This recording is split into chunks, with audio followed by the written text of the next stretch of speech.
আসসালামু আলাইকুম। চলে আসলাম মুন্সিগঞ্জের ঐতিহ্যবাহী ইদ্রাকপুর কেল্লা। এখানে আমরা আসছি আজকে শুক্রবার সবাই। এটা হচ্ছে ইদ্রাকপুর কেল্লার বাইরের অংশ। আর ঢাকা মুঘল সাম্রাজ্যের ঢাকার ভিতরে যে তিনটা কেল্লা ছিল, কেল্লা, জলদুর্গ যেটা, এই দুর্গের ভিতরে আসলে ইদ্রাকপুর যে কেল্লাটা এটা হচ্ছে অন্যতম। আমরা আজকে ইদ্রাকপুর কেল্লায় আসছি। এটা হচ্ছে কেল্লার বাইরের অংশ। বাইরে একটা পুকুর আছে, ওখানে কোয়ার্টার আছে যেখানে স্টাফ হয়তো বা লোকজন থাকে আর কি।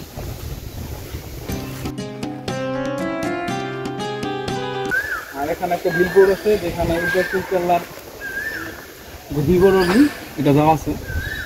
এটা পড়লেও আপনারা অনেক কিছু বুঝতে পারবেন। আর এইখানে একটা গুহা আছে। এই গুহাটা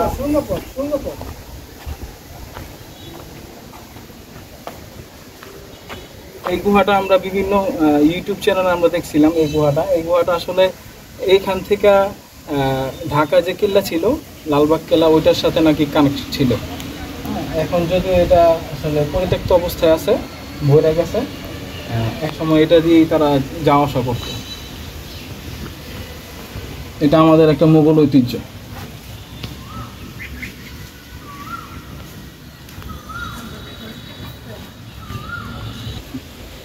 কেল্লার এই অংশটা আপনাদের দেখালাম। এখন আমরা চলে যাব উপরের পোর্শনে। উপরের সৌন্দর্য যে ভিউটা সেটা আপনাদের এখন দেখাবো।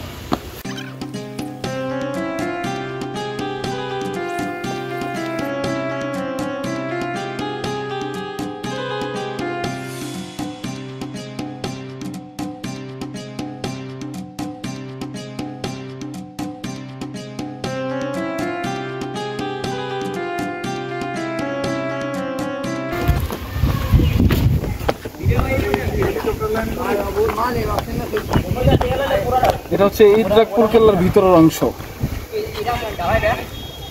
এখানে আমাদের সাথে আছে নবদুরন্ত রাইডার্স, যারা বাইসাইকেলে করে অলরেডি দেশের বিভিন্ন জেলা ভ্রমণ করে আসছে। তাদের সাথে দেখা হয়ে গেল।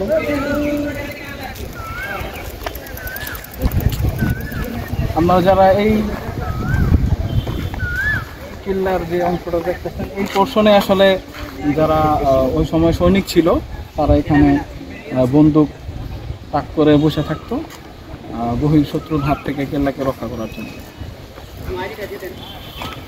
আর নিচে আরেকটা এই কেল্লার উপরে ওঠার একটা সিঁড়ি এবং আরেকটা সিঁড়ি আছে এখানে, যেটা একটু আগে আপনারা দেখলেন। ওই সিঁড়িটা হচ্ছে নিচে, ওই অংশটা আছে।